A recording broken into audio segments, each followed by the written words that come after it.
इसलिए दोनों के लिए सेम यूज़ करते हैं हम लोग, ठीक है। तो अगर हम बात करें डिफ्लेक्शन की कि मतलब अगर इसके ऊपर लोडिंग लगेगा और जो बीम अगर इस तरह से हमारी स्लैब है तो वो ना हो, तो हम लोग कौन कौन से क्राइटेरिया उस केस में कंसीडर करके चलते हैं, ठीक है। वैसे तो इसका एक शॉर्ट हैंड रूल है, बट एक बार मैं इसको ओवरव्यू तुम्हें दूंगी कि ये चीज़ कैसे, मतलब ये चीज़ हमें करनी कैसे है, ठीक है। नहीं तो एक सिंपल सा फॉर्मूला होता है इसका, वो डिज़ाइन स्टेप्स में वही सिंपल फॉर्मूला दोबारा से बताऊँ, लेकिन अभी एक बार इसको समझना थोड़ा सा कि कोड क्या कहते हैं हमारे, ठीक है। जो एज पर IS 456 क्लॉज देखिए कौन सा क्लॉज है, 23.2.1 ये वाला क्लॉज है हमारा डिफ्लेक्शन कंट्रोल का, ठीक है। इस केस में अगर हमें डिफ्लेक्शन कंट्रोल रखनी है, ठीक है, तो हम इसमें L/D रेशो को, मतलब जो देखो क्या क्या कह रहा है, द डिफ्लेक्शन ऑफ स्ट्रक्चर और part thereof shall not adversely affect the appearance and efficiency of structure. कह रहा है जो डिफ्लेक्शन है ना स्ट्रक्चर के अंदर जितनी भी होती है, वो उसकी एफिशिएंसी, उसकी फिनिश, ठीक है, या फिर उसकी अपीयरेंस जो है, ठीक है, ये चीज़ें अफेक्ट नहीं होनी चाहिए, किसकी वजह से, डिफ्लेक्शन की वजह से, ठीक है। तो अगर कोई स्लैब वर्टिकली डिफ्लेक्ट करती है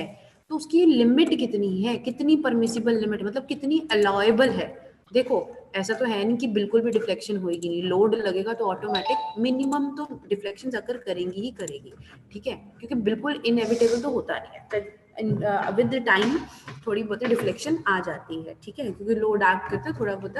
हमारा स्ट्रक्चर जो है उस पर डिफेक्ट आएंगे ही आएंगे, तो डिफ्लेक्शन आ जाती है, ठीक है। तो उसको कंट्रोल में रखने के लिए विद इन लिमिट्स हमारे पास जो वैल्यूज होती हैं, ठीक है,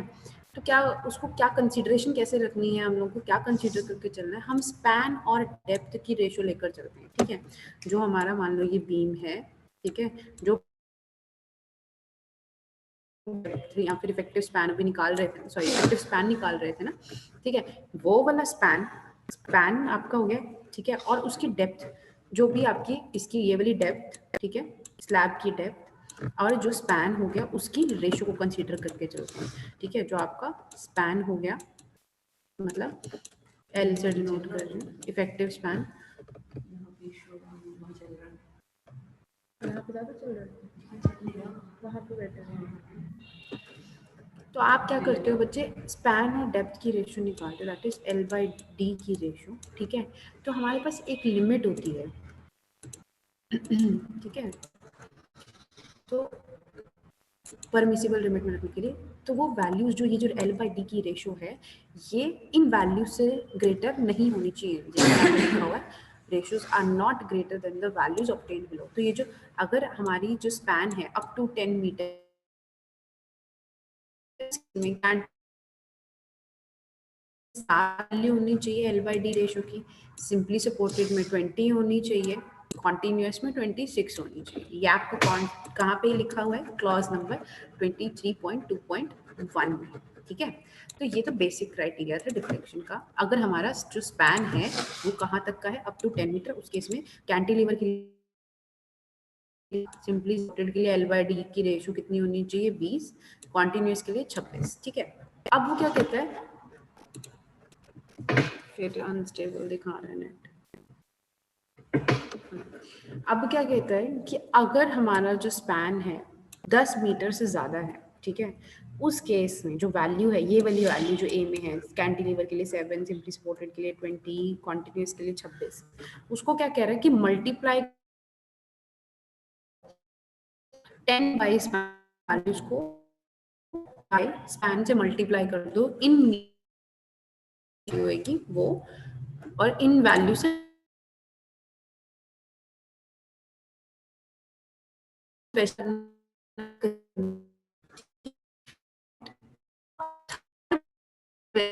ये तो बेसिक पॉइंट।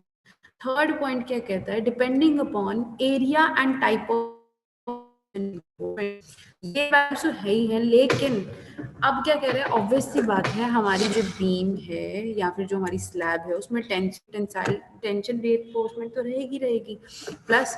ठीक है, और कितना उसका रीइंफोर्समेंट का एरिया है वो कैलकुलेट करने के बाद हमारे पास ना 3 फैक्टर्स आते हैं, एक F1, F2, F3, वो ग्राफ के ऊपर डिपेंड करते हैं। तो हमने जब भी बीम को कंसीडर करना है या स्लैब को कंसीडर करना है ना, तो हम सिर्फ एक ही फैक्टर हमारे, वैसे तो तीनों फैक्टर, ये जो ग्राफ है ना, एक ये वाला ग्राफ, ये वाला ग्राफ, ये वाला ग्राफ, जब हम बात कर रहे हैं नॉर्मल बीम और स्लैब की, तो हमारा सिर्फ इससे जो फैक्टर आता है ना F1, हम बस वही कंसीडर करके चलते हैं, बाकी दो फैक्टर्स को हम लोग निग्लेक्ट कर देते हैं और स्लैब्स के लिए। अदरवाइज क्या है, जो हमने डिपेंडिंग अपॉन कितना परसेंटेज एरिया ऑफ स्टील है, हमारे पास ना मॉडिफिकेशन फैक्टर्स होते हैं। ये वाला जो फैक्टर है F1, ठीक है, अब ये फैक्टर आता कैसे है, हम ना जितना भी हम अपनी स्लैब में परसेंटेज ऑफ स्टील प्रोवाइड कर रहे हैं ना, ठीक है, वो निकाल लेते हैं। एरिया निकाल लिया स्टील पे, जो ग्राफ की इस साइड क्या है, परसेंटेज ऑफ स्टील, वो एरिया और स्टील का निकाल ली कि पूरा क्रॉस सेक्शन में कितना परसेंटेज ऑफ स्टील है, वो निकाल लिया। देन एक फैक्टर होता है एफएस। एफएस क्या है, 0.58 FY into area of cross section of steel required and area of cross section of steel provided। अब क्या होता है, हम लोग एज्यूम करके चलते हैं कि ये दोनों स्टील जो हमने प्रोवाइड किए हैं बराबर हैं, तो इसलिए रेशियो को 1 ले लेते हैं। FY जो भी स्टील प्रोवाइड किया होता है उसकी वैल्यू, जैसे मान लो अगर मैं 415 बोलूँ, ठीक है, या फिर 250, तो वो वैल्यू आ जाएगी। अब उसके हिसाब से हम लोग FS कैलकुलेट कर लेते हैं। अब FS इनके बीच में कहीं लाई करेगा, या तो 120 या 145, जो भी कैलकुलेट करने पे आएगा, 240, 290, ठीक है, उसके हिसाब से कर्व्स बनेंगे। परसेंटेज ऑफ स्टील निकाल लो, ठीक है, मान लो अगर मैं बोलूँ 0.4 परसेंटेज ऑफ स्टील है, FS मेरा 240 है, तो मेरा जो यहाँ कहीं वैल्यू आएगी 1 देख लेना जितनी बनी, 1.5 लगा लो फॉर एग्जाम्पल, ठीक है, या 1.4 लगा लो, यहाँ तक वैल्यू आएगी, ठीक है। और भी फैक्टर हैं F2 और F3, लेकिन इस केस में ना जब हम बीम और स्लैब की बात करते हैं, ठीक है, तो कहने का मतलब क्या था, जैसे मान लो सिंपली सपोर्टेड के लिए अगर 10 मीटर स्लैब, 10 मीटर अगर स्पैन है, तो अभी जैसे इसने ये बताया ना, जैसे अगर मैं सिंपली सपोर्टेड का केस पिक करूं, ठीक है, सिंपली सपोर्टेड के केस में L/D की रेशियो इसने कितना बोला, स्पैन टू डेप्थ की रेशियो कितनी आनी चाहिए, 20। तो कहने का मतलब क्या है कि अगर 20 मेरी बेसिक स्पैन रेशियो, जो मैक्सिमम L/D की रेशियो जो आनी चाहिए, स्टैंडर्ड जो कोड बोलता है, अब वो कह रहा है अगर परसेंटेज ऑफ स्टील प्रोवाइड किया तो हम इसको मल्टीप्लाई कर देंगे मॉडिफिकेशन फैक्टर से F1, जो कि किसकी वजह से, ये वाले ग्राफ की वजह से। कोड में आपका ये जो ग्राफ है ना, ये फिगर 4 है, ठीक है, फिगर 4 कोड में है ये, ठीक है, तो ये वहां से F1 इस वाली फिगर से आ जाएगा। जैसे अभी आपको बताया, परसेंटेज ऑफ स्टील निकाला, FS निकाला, उसके कॉरेस्पॉन्ड जो भी वैल्यू है वो मॉडिफिकेशन फैक्टर है, दैट इज F1। देखो ऐसा है, 20 तो सिंपली सपोर्टेड का है ही है, ठीक है, एंड F1 जनरली हमारा जो होता है 1.25 के बराबर होता है, ठीक है। तो इसके हिसाब से अगर आप जरा मल्टीप्लाई करके देखिए 1.25 इंटू 20 कितना वैल्यू आता है, लगभग 20 कुछ 25 आएगा,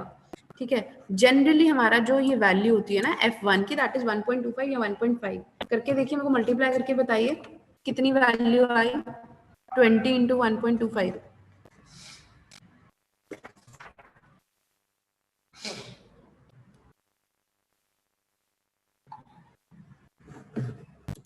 25। ठीक है, तो 25 मतलब कहने का मतलब L/D, अगर मैं F1 हमारा जनरल केस में 1.25 का ही होता है, अगर कैलकुलेट करें जनरल वैल्यू, ठीक है, इस या फिर इससे ज्यादा होता है, ठीक है, तो हमारा जो वैल्यू आती है वो 25 आती है स्टैंडर्ड। तो जब भी देखो, अगर हम स्लैब वगैरह या बीम डिजाइन करते हैं, मैक्सिमम सिंपली सपोर्टेड केसेस होते हैं, तो उस केस में जो हम L/D की जो रेशियो है ना, वो लेकर चलते हैं 25, ठीक है। तो अगर आपको डेप्थ कैलकुलेट करनी हो, एज्यूम करनी हो, आगे डिजाइन में यूज होएगी, अगर हमें क्वेश्चन में डेप्थ नहीं की हुआ है तो हमें एज्यूम करनी होती है, तो वो यहाँ से वैल्यू आती है। हम डेप्थ को एक रिलेशन लेकर चलते हैं L/25। L क्या होता है, हमारा स्पैन होता है, जो क्वेश्चन में हमें गिवन होगा कि आपको क्लियर स्पैन, L क्या है हमारा, क्लियर स्पैन, ठीक है, तो वो इस रिलेशन से ये वैल्यू आती है। इन जनरल सिंपली सपोर्टेड के लिए तो ये वैल्यू 25 से लेकर 30 तक वेरी कर जाती है। तो हम जब भी रिलेशन लेंगे ना डेप्थ एज्यूम करने के लिए, यहाँ L/25 और L/30 के बीच में एज्यूम करके चलेंगे, ठीक है। तो ये समझाना था, क्योंकि आगे मैं जब आपको डिजाइन स्टेप बताऊंगी ना, मैं उसमें सिर्फ आपको ये बोलूंगी कि हम एज्यूम करते हैं कि D is equal to L/25 और L/30 के बीच में लाई करेगा। वो डिपेंड किस पे कर रहा है, इस ग्राफ से, क्योंकि जनरली हमने क्या किया, जो स्टैंडर्ड वैल्यू थी 20 को हमने टेंसाइल रीइंफोर्समेंट प्रोवाइड परसेंटेज नहीं हमारे पास कोड में गिवन है, मॉडिफिकेशन फैक्टर से उसको मल्टीप्लाई कर दिया, क्योंकि हम L by D की रेशियो को थोड़ा सा ज्यादा लेकर इसमें चले, तो उसके हिसाब से 25 से 30 तक हमारी वैल्यू सिंपली सपोर्टेड के केस में हमें लेकर चलनी होती है। यहाँ तक समझ आया कि नहीं? नहीं समझ आया, मैं दोबारा एक्सप्लेन कर देती हूँ, बोलो, क्योंकि आगे मैं तुम्हें सीधा सिर्फ स्टेप्स बताऊंगी। ये इस ग्राफ से ये वाली वैल्यू आई थी, सिर्फ एक एक्सप्लेन करने के लिए मैंने बताया। मैम रिपीट करना, थोड़ा क्लियर नहीं हुआ। देखो, कोड में जो गाइडलाइंस दी गई हैं उसके हिसाब से हमारी जो डिफ्लेक्शन है बीम या फिर स्लैब के अंदर, वो विद इन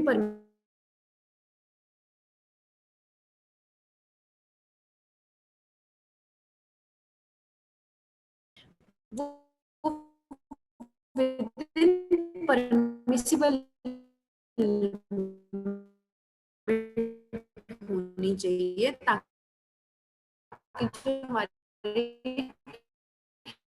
डिफ्लेक्शन है